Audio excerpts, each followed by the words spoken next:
Sophie Art Podcast episode 256, take 1.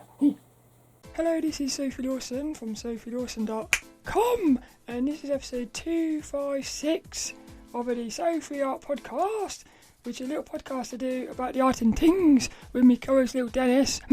And lilDENNiS is with us today and he's really excited because it's time for another article.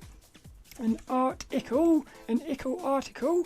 And what I do on these is I go through various art books and magazines and I go through some of my favourite articles and I just talk about some of the things I've learnt. So this one is from issue number 20 of the Character Design Quarterly magazine, and it's an article called Fruit with Feelings by the artist Johanna Forster. And one of the main things I got from this article was lines are a language. Well, I've made this little quote up. I thought, lines are a language. You need to learn the language, but first you need to learn what you want to say. Yeah, so that's what this is about. But really, this article here, for me, it's all about emotion and how everything has an emotion. So even like simple little lines have got emotions. So lilDENNiS is going to get us into this one.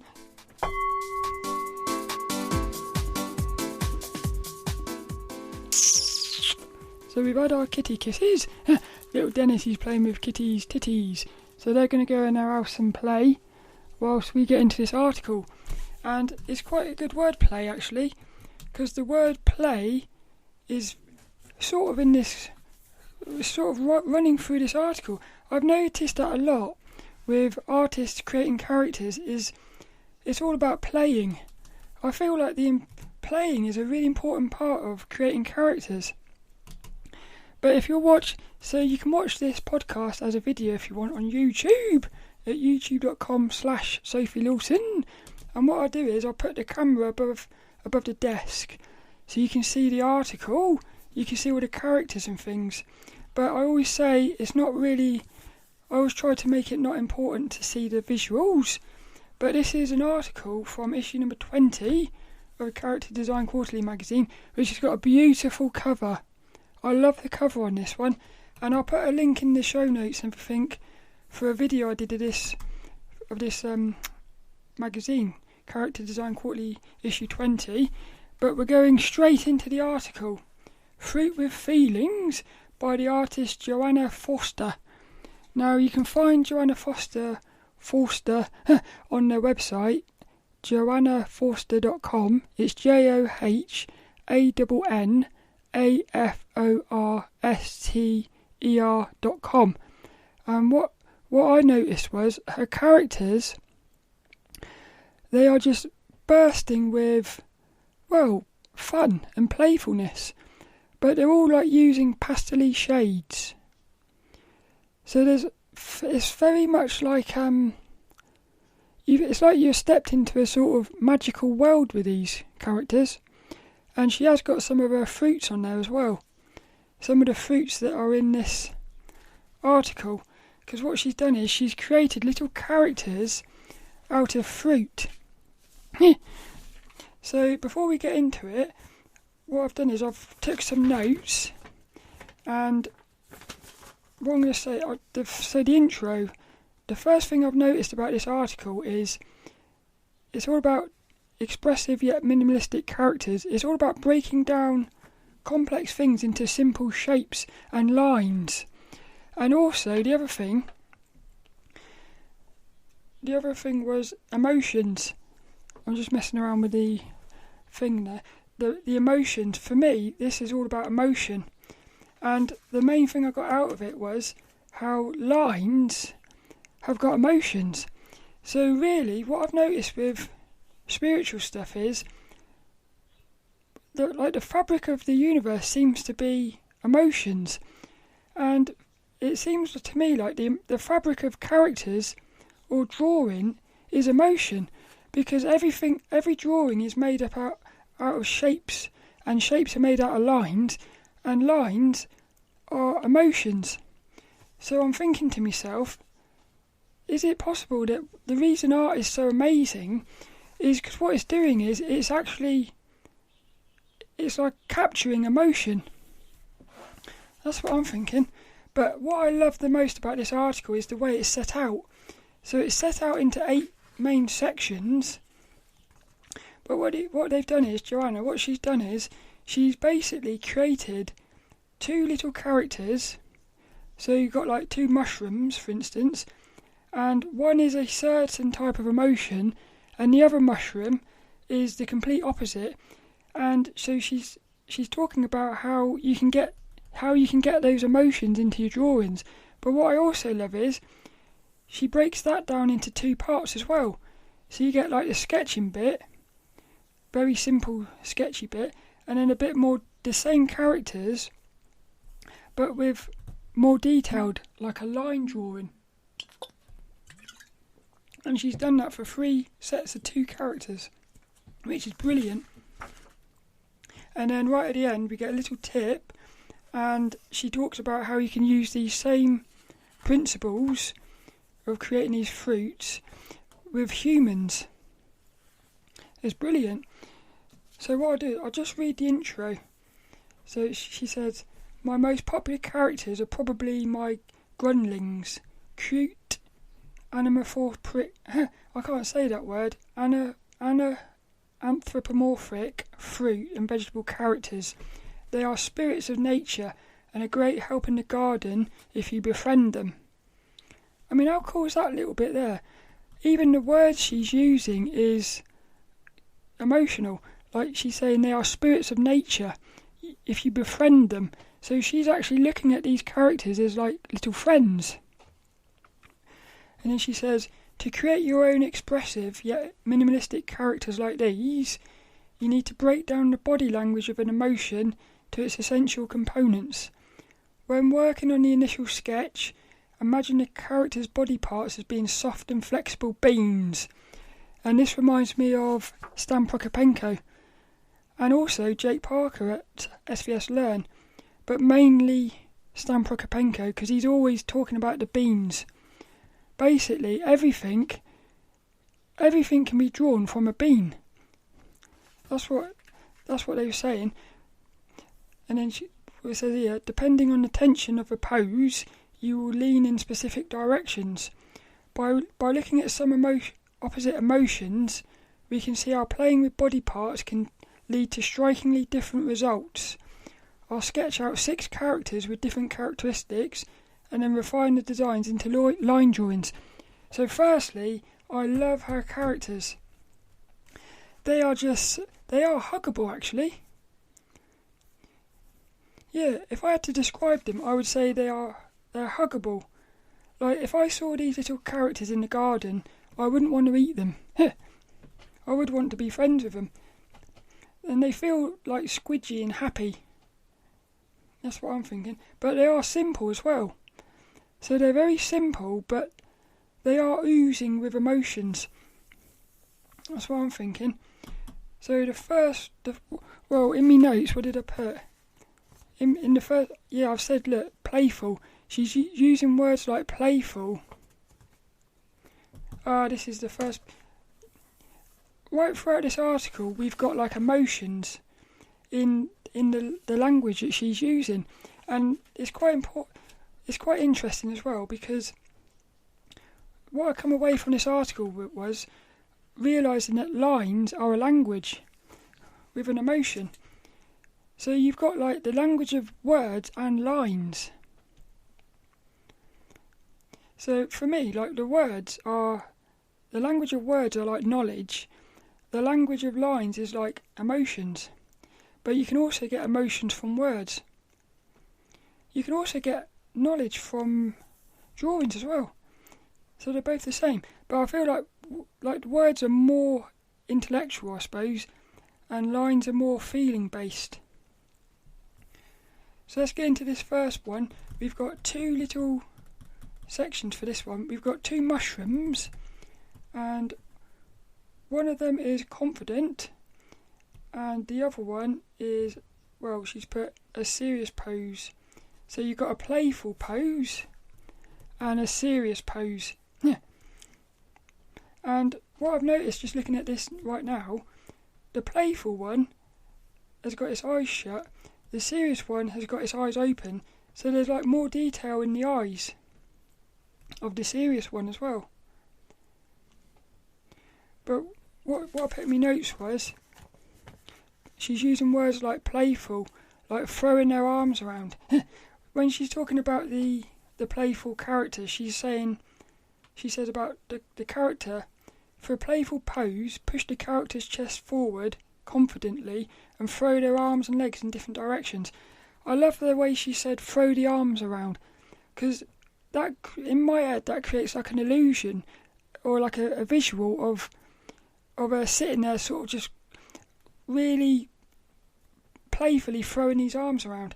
So it's almost like she's capturing the emotion of the character in the words she's using to describe how she's doing it, and I can imagine she's sort of playing, she's enjoying creating this character. That's what I'm thinking, that's what I'm feeling. And I've also, well, what I put here was, you need to know what emotion you want. Yeah, so this is when I started to realise that these lines are an emotion, but before you start putting your lines down, you've got to know what emotion you want. And then the other character, the serious one, says the body language should be very open. So that's the playful one. For the serious one, she says, in contrast, a serious pose will need a straighter design, with body parts stiff and directed towards the centre of the body. Now this one reminds me of a character from the last article I did, where they said it was all about movement, and they said like static poses are boring basically. But what I've noticed with this one is it might be static, but it's actually slightly tilted, so it's still got a bit of energy in it. Even though you could say a boring pose, there's still energy in it, which is quite interesting. Also, he's got his arms crossed, and it just looks funny to me. Like, it looks cool, it does. And they've also got these massive mushroom heads, which I like the mushrooms, I do. So I enjoyed that bit, but that was actually based on these little sketches. Yeah, I kept doing that when I was reading it as well. I see, that's another thing, you see. I tend to go straight towards the detail. When I'm creating my characters, I go straight towards the detail. And even going through this article, I found myself almost disregarding the sketching bit and going straight to the finished drawings. Which that's a habit I've got to relearn. So in a weird way, I think a good way to go through this article would be to cover up the detailed ones. I might do that on the next page. But these little sketching things, we've got these beans. So you've got like a really long bean, and then a more fat sort of twisting bean. But like I said, even the straight bean is still slightly tilted. And what's also amazing to me is these simple little bean shapes, you can see them in the finished drawing. I think I said this somewhere. Yeah, in the next part, what I said, one of my notes in the next bit was sort of, I realised like how important the sketch is, because the sketch is like the foundation. So if that little simple bean shape, which takes probably, let's say, a minute, 30 seconds to a minute to create, if that doesn't capture the emotion, the finished drawing isn't going to have the emotion in it. So it's amazing how important these little simple sketches are. And also, what they've done is they've put the gesture lines and the emotion lines on the movement lines on the sketches. So you can actually see the lines in the shapes.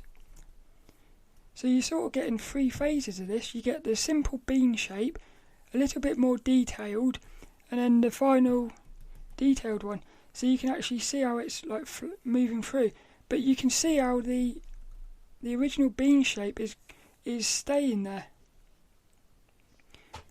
I always say though, this is why I love the sketches more, because for me the sketches are the most fun bit. I feel like that's where the artist has the most fun, and so for me, I see that fun in the sketches. As soon as the detail starts to come in, very often stuff starts to get stiffer. But I will say, Johanna Forster, she's actually done a really cool job of keeping the energy in these finished drawings. This is cool, it is. So the next one, here we go, look, cleaning up the fruit and veg. This is the second bit. What they put is, now we have the basic postures we're happy with, we can add additional layers of detail for a cleaner line drawing. At this stage, decide which details from the sketch to keep and further accentuate the shape of the characters. Yeah, so I noticed that looking at them right here. The initial bean of the serious character is a lot more straighter. It's still got like the bend in it, but what she did was, in the finished drawing, she actually pushed the bend even more. And I'm wondering whether what happened was, when she turned that into the finished drawing, maybe what she thought was that this is actually going to be a bit too boring. So she sort of put a bit more of a bend into it. So she's keeping the straight serious look, but added a bit of fun to it. What I put in my notes was, yeah, you got to decide what stays and what goes. So again, I started thinking to myself, you got to ask questions again. And this is something else I've noticed in all these articles. There's this constant back and forth between like doing the drawing and then sort of almost like stepping back and critiquing yourself and deciding which direction to go in. So it's like you're constantly going back and forth between just letting the drawing come out and then sort of like guiding it a bit. And that's something I noticed with painting as well. There's like a relationship between you and the paint. It's almost like you are both working together to create the finished painting. And I'm getting that vibe from this as well. The next one's called Shy Strawberry and Brash Blueberry. And what we've got is we've got two little characters again, a big one and a little one. And we've got like a little fat round one and a more longer shaped one. So what they put here is we've got a self-confident one and a shy one. So the self-confident one is, just looking at it, you can see how it's all about one line. There's one line going backwards, which is creating a confident look, and there's one line going the other way, which is creating a shy look. So the other thing about this is you could actually use this for yourself. I feel like I could become more mindful of my body language, and if I'm noticing that I'm sort of leaning forwards, maybe I could say, if I lean backwards, I'm going to, if nothing else, create the illusion of being confident. And because people react to you the way you come across, if they would start interacting with you more confidently, which would actually make you more confident. Yeah, that's quite cool, that is. So if you change your body posture, this is another thing, you see. Something I keep noticing in these articles as well is the sort of psychologicalness of drawing. It is all about learning body language and stuff like that. But in the notes, what they've put here is they've said, a self-confident body stretches outward, with face and torso pushed forward and open to the world. Hello! To show a shy posture, have your character hide his torso. Hey, why did they put he? They should have put hide their torso. Pulling his arms, head or both inwards towards their centre. See, they used the word he's for that, and then they didn't use the word he's there. But so, to show a shy posture, have your character hide his torso. So what they've done is they put the hands covering his belly. Yeah, I like that. But it's quite interesting because the other character here, who was, what was it? This one was a serious pose. this serious pose, he actually had his arms crossed. So, and yet he doesn't come across as shy. He comes across as quite assertive, and I would say confident. So it's also not about just putting the arms there. It's about like the way the arms are. So what I put in my notes was, I've put character is all about emotion, and emotion is all about body language. So this is when I started to realise like the importance of body language. And again, looking at these, the body language is coming from just simple lines. There's one line, a curve going backwards, which creates confidence, and then the other one going the other direction creates shyness. So even body language is really just coming down to one line, like our spine. If we put our spine in one direction or the other, we change our body language. It's amazing how one little thing can actually change everything. And then the next bit, this one's called minimalising emotions.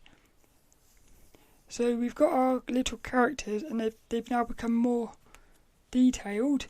Again, I love these characters. They're so cool. What I also like is they've captured the emotion in the posture without any facial features, and all the facial features are doing really is just like adding a little. It's almost like the cherry on top, the facial expressions.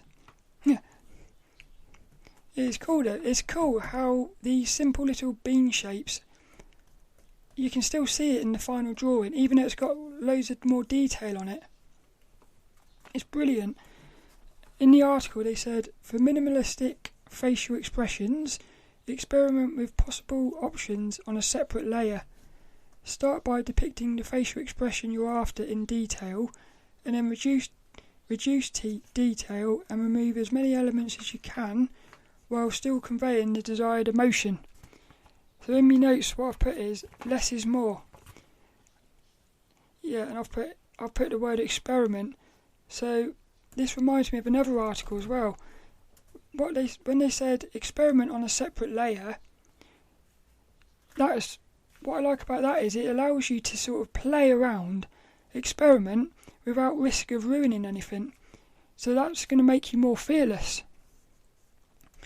But how many times have I sort of been doing a little Sophie on my computer and I've accidentally been on the wrong layer and I've ended up sort of changing things, and then 20 minutes later I realised I didn't put it on a different layer. That's mad when that happens. And then I've also put here same but different. Yeah. Same but different. I don't know what I meant by that. I don't know whether I meant the two characters. Same but different. I'm not sure. I suppose, no, I don't know. But that's what I put in my notes. Now, if we turn to the next page, it says loose lime and tense lemon. And again, we've got our little sketches. We've got one little character it reminds me like Humpty Dumpty with his knees up. And then another one is like lying back. So these are the emotions of relaxed. What's this one then? Yeah, relaxed and tense. So you got a relaxed character, a relaxed pose, like they're sort of leaning back on a tree or something on a summer's day. And then another one more relaxed. Yeah, very much like Humpty Dumpty sitting on a wall. He's very tense because he knows he's about to be pushed off. Yeah, so that's what the poses are.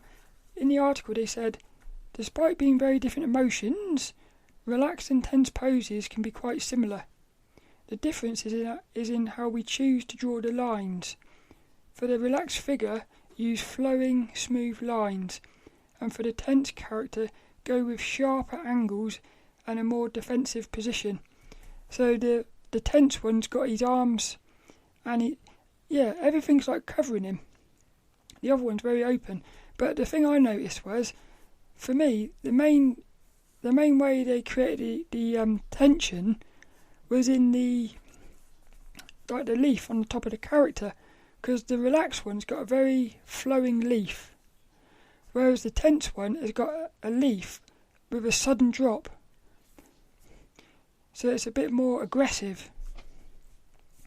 And also like the knees and everything's just more aggressive really. But I would still say that isn't, for me that one is not as tense as the relaxed one. Feels a lot more relaxed. In other words, the relaxed one I think has captured the emotion way more than the tense one.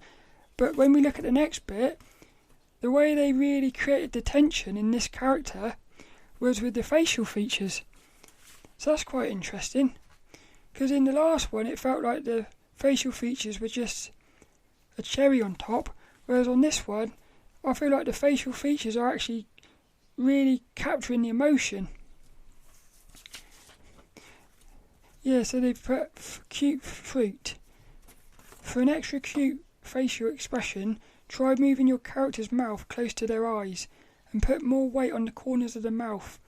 Reusing the bean shape from earlier for the eyebrows will also help. So we've got two different characters here. The relaxed one has just got a simple line for the smile, whereas the other one's got a lot more detail in the mouth. So what it does is, for me, it actually draws my attention to the mouth, and then in that mouth I can feel the I can feel the tension in that mouth. Whereas with the other one with the simple line, I'm more sort of looking at the pose of him, and I get the feeling of him being relaxed. Whereas the other one, it feels like everything's going. It's almost like everything is pointing towards the mouth. Like all the lines on the body seem to be pointing towards the mouth. And what I put in my notes was, a little goes at, hey, wait a minute, subtle. Lines are, I put, getting confused here, 1, 2, 3, 4, 5. Yeah, well in the last one what I put was subtle. Lines are powerful, straight and curve equals emotion. In other words, a straight line is a different emotions to a curvy one. So this is, again, what I've noticed for this article was, like, one little line has got so much emotion in it. And you really see it in this one. And then in the next one I put, a little goes a long way. And it reminded me of realistic portrait drawings. So what they said was, for an extra cute facial expression, try moving your character's mouth closer to the eyes. So there must be some sort of hidden rule, or some sort of rule about, if the mouth is closer to the eyes, it must create the illusion of cute. And it reminds me of like anime characters. Bigger eyes are cuter. So if you want a cute character, create bigger eyes. If you want a more sort of aggressive character, create little eyes. But what it reminded me of realistic drawings was, because they're saying like just moving the mouth up a bit can completely change the emotion of the character. And it reminded me of when I was doing my realistic pencil drawings. It was amazing how, because you're talking like millimeters, just moving the eye like 1 millimeter to the left completely changed the look of the character or the look of the portrait. So it's amazing really how the sketching phase is so about these simple lines, like big simple lines and shapes, and then towards the end it goes right in close to like little details. It's brilliant. It's quite cool. It is. The final two bits, the next one, it says, this is like a little tip really. It says stay loose. It's important to avoid adding detail to your drawing for as long as possible. Trying out several quick bean poses and facial expressions until you are happy. The basic design captures the emotion you're looking for. I've got like internal burps here. I feel like I messed that bit up a bit. She says, it's important to avoid adding detail to your drawing for as long as possible, trying out several quick bean poses and facial expressions until you are happy with the basic design. Until you are happy that the basic design captures the emotion you're looking for. So again, this goes back to that thing. Constantly asking, what emotion do I want? And she says, it helps to use a big soft brush for the early iterations and only switch to a hard ink-like brush for the final drawing. What I like about this is, I get the impression there that she's got the same thing as me, where she has a tendency to start adding details too quickly. So if you've got this big massive brush, you can't. So you're sort of forcing yourself to go with these big shapes and things. So I like that. That's a bit like a sort of. That's almost like a sort of a like a psychological thing again. It's like you're overriding your mind, which wants to do details. You're overriding it by taking away its ability by having this big brush. I like that. And what I put in my notes was no need to rush, because she said it's important to avoid adding detail for as long as possible, trying out several quick poses until you are happy. In other words, if you've got this little bean shape and you're not happy with it, just keep creating more bean shapes, because sometimes it does feel like sometimes it's a race. How quickly can I get this drawing done? But it reminds me of that quote, when you rush you delay. Yeah, and I've put slow equals faster. It is a paradox, but it's true. It's almost like the more time you spend at the start, the more time you're going to save at the end. But you sort of think to yourself, I've got to get there as quickly as possible. But you get there quicker by spending more time at the start. It's weird, it is. And I just highlighted the fact that she used the big brush, because I felt like that's brilliant. So another thing is, if you can't mentally overcome the mind, you've got to physically do something to sort of constrain it. What I've put here, look. Yeah, I've used the word mistakes, but I don't think that's the right word. But I've put make mistakes when there's less invested. In other words, stay creating these little bean shapes, making mistakes, because the last thing you want to do is get to that finished drawing and make a mistake. I do that all the time. And I do that because what I normally do is I'll create one little sketch and I'll just go straight to the finished drawing. So I haven't really spent enough time working out the character. And another thing I don't do, I very often don't actually understand the emotion I want from the character. So I think that's probably what is leading to lots of dissatisfaction, I suppose, at the end. Again, these first things are so important. But I've also put make mistakes. So in other words, I'm sort of thinking to myself, you've got to stay creating these bean shapes for as long as possible, but you don't want to stay there forever. So at some point you have got to say, right, I've got to move on now. So again, it's this sort of thing of, because I know for me, if I started staying, I know for me I could end up staying, creating all these sketchy like little bean shapes as a way to avoid going into the next phase of adding detail, which is something that happened to me with gesture drawing. Because I was scared to start adding structure to my drawings and stuff, I spent, I would say, like a year doing gesture drawings, when I should have actually started pushing myself into these structure things. So it's for me, this is a bit like, how do you know when to go? How do you know when to sort of move on? And I think it's just a feeling thing. That's what I'm thinking. Because I put in my notes, at some point you have to commit, else you could be in the sketch phase forever. And I've put the word fear. Again, I think this is why she says about using separate layers to experiment.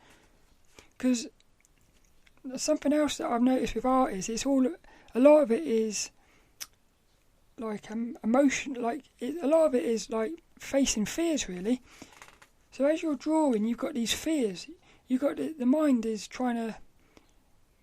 bringing all these fears forward. So you've got to sort of, for me at least, I have to have like an awareness as I'm drawing to make sure I'm not doing things out of fear. And then the final bit is called expressing emotion in humans. So in this one we've still got the little fruit characters, but we've also got, this is more like a finished illustration. We've got a farmer with a big rake chasing after one of these strawberries. It's quite interesting as well. She's got a bunch of strawberries, but only one of them is a character. All the others are just normal strawberries. So again, what happens is you put in your focus on this one character strawberry. But I like this bit as well. So in the article she says, it's important to avoid adding... No, she didn't. She said, the bean sketching technique I've used in this tutorial is best suited to minimalistic, chubby characters. Even that word chubby, like chubby is creating for me like a feeling of squidginess. So I love the way she writes. Because like the word like chubby is playful and fun. But it can also work with human proportions. Just integrate a more detailed shape for the head and draw the limbs bigger. And what I put in my notes was simple shapes. Everything complex comes from simple, which I think is brilliant. So even like this advanced, complicated bloke, at some point all he was a bunch of simple little shapes. It's cool, it is. But I love Johanna's characters. They are so cool, they are. I could imagine them coming to life, and I imagine they would be quite sort of mischievous little characters, I think. I could imagine them being quite naughty. Yeah, this is cool. Is there anything else I've put in my notes? Well, what I've put here is, overall I've put, it's all about shapes and lines. Emotions are in everything, and it all comes down to emotions. That's what I'm thinking. Boing! So lilDENNiS has said it's game over, sunshine! He's had enough of this one, but I really hope you enjoyed it. Again, it's another article that I've loved, and for me, the best thing about this article, not only have we got really fun characters, and for me, this article is all about emotion. For me, the best thing I love about this article is how it's all about emotion, and like the lines, every single line on that piece of paper is about emotions. So I like as well that she says about adding and subtracting things. So it's not just about being mindful of what lines you're putting on the paper, it's about thinking about what to take away as well.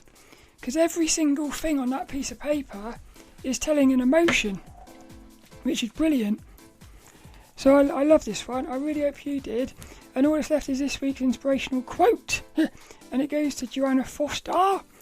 And this week's inspirational quote is, it's important to avoid adding detail to your drawing for as long as possible. Now this is definitely something that I struggle with, because when I'm in my sketchbook, very often I want to like design these little characters, and I'll notice that I'm just doing way too much I'm almost like doing mini drawings in my sketchbook. So I don't know why that happens. I think what happens for me is I get excited by the little sketch, and I want to straight away go straight into bringing it more to life. But what she's saying is, basically, play around more. That's the thing, yeah. Just play more. So this week's inspirational quote, it's important to avoid adding